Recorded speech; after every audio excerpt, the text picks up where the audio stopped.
Tim sat at his small wooden desk, gazing at a stack of blank papers and a collection of colorful pencils. His room was cozy but cluttered, with drawings pinned to the walls and art supplies scattered everywhere. Tim loved to draw. It was his way of escaping into a world of creativity. But today he felt stuck. "Why does learning English feel so hard?" Tim muttered to himself, twirling a pencil in his hand. "I can draw anything I imagine, but words, they're like puzzles I can't solve." As he sighed and leaned back in his chair, his eyes caught something unusual in the corner of the desk. A shiny golden pen lay there, glinting under the sunlight streaming through the window. He didn't remember putting it there. Curiosity piqued. He picked it up. The pen felt warm in his hand, almost as if it were alive. It had intricate engravings on its surface, spiraling around in patterns that seemed to shift slightly when he looked at them too long. Where did this come from? He wondered aloud. Suddenly a soft voice echoed in his mind. "I am the magic pen. What you draw, I bring to life." Tim jumped, nearly dropping the pen. "Did you just talk?" The voice responded calmly. "Yes, and I can help you. Use me wisely." Tim blinked, unsure if he was dreaming. He grabbed a piece of paper and hesitated for a moment. Then, with a slow, deliberate motion, he drew a simple apple. The moment his pencil left the paper, the drawing shimmered. In an instant, a real, shiny red apple appeared on his desk. Tim stared in awe, his heart racing. "This is amazing," he exclaimed, holding the apple in his hands. "If you can do this, maybe you can help me with my English, too." The pen didn't reply, but Tim felt a surge of determination. He was about to embark on a journey like no other, a journey of creativity, language, and discovery. Tim couldn't stop staring at the apple he had just created. It looked perfect. Its smooth red surface shone under the light, and it smelled just like the fresh apples from the market. He took a cautious bite. "It tastes real, too," he murmured, still amazed. But Tim didn't have much time to ponder the magic before an idea struck him. He grabbed another piece of paper, feeling a spark of excitement. "What else can I draw?" he wondered aloud, holding the golden pen tightly. This time he sketched a simple mug. With a flicker of light, a sturdy blue mug appeared on his desk, just as vivid and detailed as the apple. "This is incredible," Tim laughed. "But how does this help me learn English?" The pen, warm in his hand, finally responded in its calm, ethereal voice. "Practice. Draw, describe, and speak. Start with the basics." Tim nodded, understanding the challenge. He picked up the apple again and tried to describe it. "It's an apple. It's red. It's a fruit." The pen hummed faintly, as if encouraging him. He repeated the words, this time more confidently. "It's an apple. It's red. It's a fruit." He turned to the mug. "It's a mug. It's blue. It's for coffee?" "Good," the pen said softly. "Now draw more and describe." Tim smiled and quickly got to work. He sketched a tree, a book, and a ball. Each object came to life before his eyes. The tree was small, almost like a potted plant. The book was a plain notebook with blank pages. The ball was bright and bouncy. Tim practiced describing each one. "This is a tree. It's green. It's small." He held up the notebook. "This is a book. It's white. It's empty." He rolled the ball on his desk. "This is a ball. It's red and round." With every word, his confidence grew. He started repeating the phrases, trying to make them flow naturally. "The ball is red. The tree is green. The book is white. By the end of the session, his desk was filled with magical objects, and Tim was smiling from ear to ear. "This is fun. I've never felt this excited about learning English before," he said. The pen, now glowing faintly, seemed to approve. Tim didn't know it yet, but he was just scratching the surface of its magic and his own potential. Tim sat back, looking at the objects he had created. His desk now resembled a miniature wonderland of red apples, blue mugs, green trees, and bouncing balls. Each one felt like a small victory, a step closer to his goal of mastering English. But Tim was eager to push the limits of the pen's magic. "What happens if I draw something alive?" he asked, his voice tinged with both excitement and nervousness. The pen's voice echoed softly in his mind. "Try, but remember, every creation has a purpose. Use your words." Tim hesitated, then carefully began sketching a simple figure, a small, fluffy dog with floppy ears and a wagging tail. He added a patch of grass beneath it for good measure. As soon as the final line was drawn, the paper glowed. In a flash, the dog appeared, barking happily and bouncing around his room. Tim laughed as the dog licked his hand. "You're so real," he exclaimed, scratching behind its ears. The pen spoke again. "Describe it." Tim thought for a moment. "It's a dog. It's small. It's brown and white. It's very happy." The dog barked in agreement, wagging its tail. He repeated the description, this time adding more details. "The dog is small. It has floppy ears and a wagging tail. It's standing on green grass." The pen hummed approvingly. "Good. Now practice questions and answers." Tim nodded, crouching down to face the dog. "Can I pet you?" he asked, as if the dog might actually answer. He laughed at his own question and repeated it more confidently. "Can I pet you?" "Yes, I can." He tried more questions, practicing aloud. "Can I play with you?" "Yes, I can." "Can you bark?" "Yes, you can." The dog barked playfully, running in circles. Tim grinned, realizing how much easier it was to speak when he wasn't overthinking. The pen interrupted his thoughts. "Remember, practice is more than repetition. Use your surroundings." Tim looked around his room. "Okay," he said, picking up the mug. "Can I drink from this mug?" "Yes, I can." He turned to the apple. "Can I eat this apple?" "Yes, I can." The dog barked again, drawing Tim's attention. "Can I walk you outside?" Tim asked, standing up. "Wait, is that even possible?" The pen remained silent, leaving Tim to figure it out. He laughed, feeling more confident with each new sentence. The dog's joyful energy mirrored his own. Little did Tim know, this magical companion was about to become an essential part of his journey.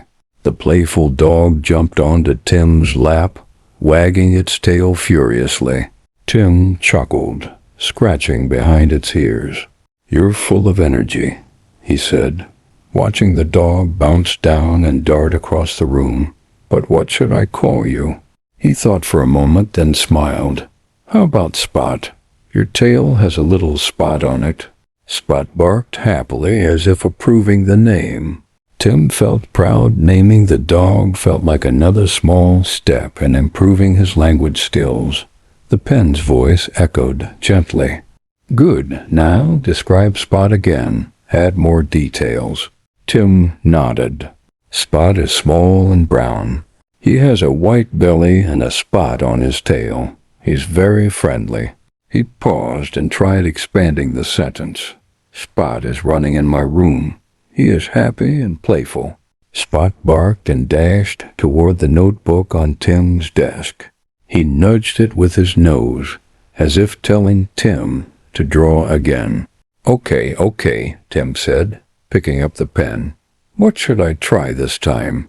He decided to draw a kite. With smooth strokes he outlined the shape, added bright colors, and drew a string. Once the drawing was complete, the kite shimmered into existence, hovering gently above the desk. Spot barked excitedly, leaping to grab the string. "No, Spot." Tim laughed, pulling the kite higher. "Let's take this outside." But when Tim opened the window, he froze.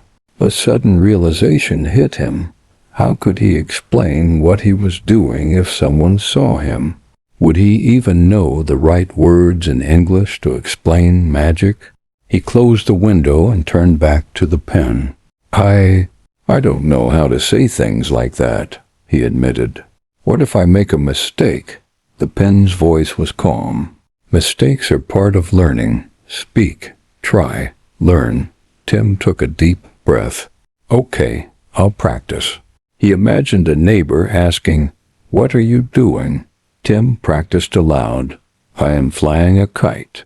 I am playing with Spot. Spot is a dog." He repeated the phrases until they felt more natural. He turned to the objects in his room for more practice. The kite is colorful. The apple is red. The mug is blue. I am drawing. I am learning. Spot barked, encouraging him. "Thanks, buddy," Tim said, feeling his confidence return. Suddenly, he felt a new surge of determination. He wasn't just learning English, he was using it to describe his world, his creations, and his adventures. Tim grabbed the kite, smiling at Spot. "Let's go outside and show the world what we can do." The bright sun greeted Tim as he stepped outside, the colorful kite in one hand and Spot trotting happily at his side. The soft breeze rustled the trees, and Tim could feel the world buzzing with energy. "This is the perfect day to practice," he said, looking down at Spot, who wagged his tail enthusiastically. Tim walked to the nearby park, the kite trailing behind him. It wasn't long before he spotted a small group of kids playing with a soccer ball. Spot barked and ran toward them, wagging his tail furiously.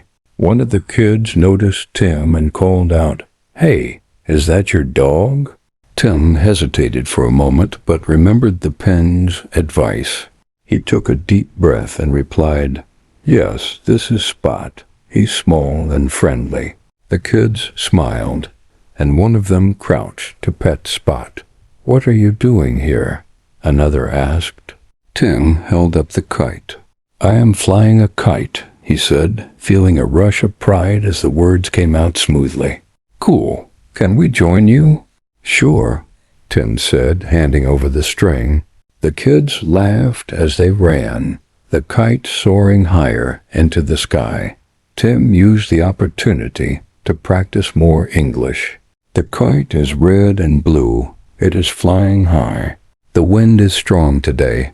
The kids repeated his sentences, giggling as they mimicked his words. "The kite is flying high," one of them shouted. Meanwhile, Spot barked and chased the soccer ball, drawing attention from a few adults sitting on a nearby bench. One of them waved at Tim. "What a nice kite," she said. Tim smiled and replied, "Thank you. I made it. I drew it." He paused, unsure if he had said it right. The woman smiled warmly. "You drew it? That's amazing." Tim felt a surge of confidence. "Yes, I drew it. I love to draw." Spot returned with the ball, wagging his tail. Tim picked it up and described it to the kids. "This is a ball. It's small, round, and red. Spot loves it." As the afternoon passed, Tim practiced more sentences, interacting with the kids and adults. He noticed that speaking felt easier, now less like a chore and more like a game. By the time the sun began to set, Tim felt a sense of accomplishment he hadn't felt before. He wasn't just learning English. He was living it, using it to connect with others and share his world. Walking home with Spot by his side, Tim looked at the pen in his pocket. "You were right," he said softly. "The only way to learn is to try." The pen hummed faintly, as if smiling. As Tim walked home under the golden hues of the setting sun, he felt lighter, almost as if the kite string were still tied to his hand, pulling him forward. Spot trotted happily beside him, occasionally looking up as if to say, "You did great today." Tim replayed the day in his mind, the friendly kids, the encouraging woman, and the thrill of expressing himself in English. For the first time, the language didn't feel like an impossible puzzle. It felt like a tool he could shape, just like his drawings. When he reached his room, Tim placed the kite against the wall, next to the mug and the apple. Each object felt like a trophy, a symbol of how far he had come. He sat at his desk, the golden pen warm in his hand. "Pen," Tim said thoughtfully, "I want to keep learning, but not just for me. I want to help others learn too. Can you help me?" The pen's voice echoed gently. "You've already begun. Share what you've learned. Draw your world and teach others to see it." Tim smiled. He pulled out a fresh piece of paper and started sketching again, this time drawing himself with Spot, the kite, and the kids in the park. As he drew, he described each part aloud. "This is me. I am smiling because I am happy. This is Spot. He is a small dog with floppy ears. This is the kite. It is red and blue and flies high in the sky. These are my new friends. They are kind and helpful." Each sentence flowed more easily than the last. By the time the drawing was complete, Tim felt ready for his next challenge. He looked out the window, imagining the many people who, like him, struggled to find their voice in a new language. "I can do this," he said, more to himself than to the pen. "Yes, you can," the pen replied, glowing faintly. Tim placed the pen down gently, feeling a sense of gratitude. "Thank you," he whispered. Spot barked, wagging his tail as if to cheer him on. Tim laughed and patted his loyal companion. With renewed determination, Tim turned to the audience. "If I can do it, so can you. Don't be afraid to try. Mistakes are just part of the journey. So pick up your own magic pen, whatever that may be, and start creating your world in English." He held up the kite as a symbol of his progress. "Remember, every word you learn is like this kite. At first, it's hard to keep it flying, but with practice, it soars higher and higher.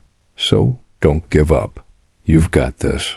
As Tim's story ended, he felt that this was just the beginning. With the magic pen by his side and his growing confidence, the possibilities were endless.